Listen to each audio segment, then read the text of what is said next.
मोगाच्या भाव भयणीनो, आयचे पवित्र पुस्तकान आमी आयकलां जेजू मारयेक नांवान उलो मारता आनी आपले आख्खे जिवीत बदलता. कित्याक जिवीत बदलता? जेजूक ती रिगून आसली, कित्याक जेजू बरोबर ती आसली. जेजूच्या पांयां थंय बसोन तिणें जेजूचें प्रवचन आयकल्लें. तशेंच तिणें जेजू खुर्सार किडायल्लो तेन्ना थंय आसली. ताका निकी पिलो तेन्नाय थंय आसली.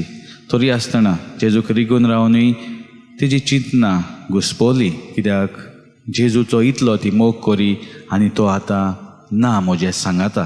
आनी ताचे लागून काळोख कसो तिच्या जिवितार पडलो. पूण जेन्ना जेजून तिका नांवान उलो मारता तेन्ना तिचें जिवीत सारकेंच बदलता. कित्याक जाचो ती मोग करता तो म्हाका नांवान उलो मारता म्हटल्यार हांव ताका सारकें खास म्हणून जेजू मानून घेता आनी हांव ताका खास जालो म्हटल्यार तो म्हाका जें कितें दिता वो शिकयता वो सांगता तें हांवें अदीक उर्बेन करूंक जाय. आनी तशें मारिया मागदलेन हाचें जिवीत बदलता आनी जेजूची बरी खबर परगटूंक ती भायर सरता. तशेंच इनास लॉयलान आपले जिवितानूय ताका कुडीत जालें की मागणे वरवीं आनी अंतस्करन तपासणी वरवीं हांव जेजूक अदीक रिगून रावंक पावतलो. आनी ताचे लागून जेन्ना तो झुजान आसतना ताचो पांय जखमी जाल्लो, तो अंथरुणार आसलो, मोन्नाचे तोडेर असो आसलो, कित्याक ताका सांगलोलें तूं वाचचो ना म्हणून.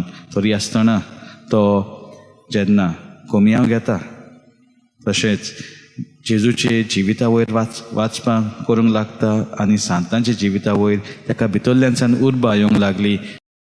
हांवें आनी कितें करूंक जाय देवा पासत हें तो वळखून घेता की जरी तर म्हाका जेजूक रिगून रावंक जाय जाल्यार हांवें मागणें करूंक जाय, नियाळ करूंक जाय, मिसा बलिदानान वांटो घेवंक जाय अशें आमकां तो शिकयता.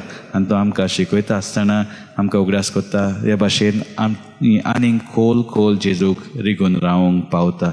आनी हें तो शिकलो कित्याक ताका कुडीत जालें जेजू म्हाका आपयता ताचो पाटलावदार जावपाक. आनी हें कुडीत जाले उपरांत तो पॅरिसाक गेलो आनी थंय वेगवेगळे तरणाट्यांक तो मेवतालो आनी ताचे बरोबर शिकतात तांकांय मेवतालो. थंय ताका सान फ्रांसीस शावेर आनी पिटर फाबेर हे दोग वांगडी मेवले. तांचे सांगाता तो जेजूची बरी खबर परगटूंक लागलो तांकां पयलीं आनी तांचें जिवीत बदललें. आनी मागीर तांकां घेवन तो हेर जाग्यांचेर वचून ही बरी खबर परगटता. कित्याक तो जाणा जालो आतां म्हजें जिवीत बदललां म्हटल्यार आतां हांवें आनी संवसाराची मोहिमा सोदपाची गरज ना, हांवें देवाची मोहिमा करूंक वावरूंक जाय.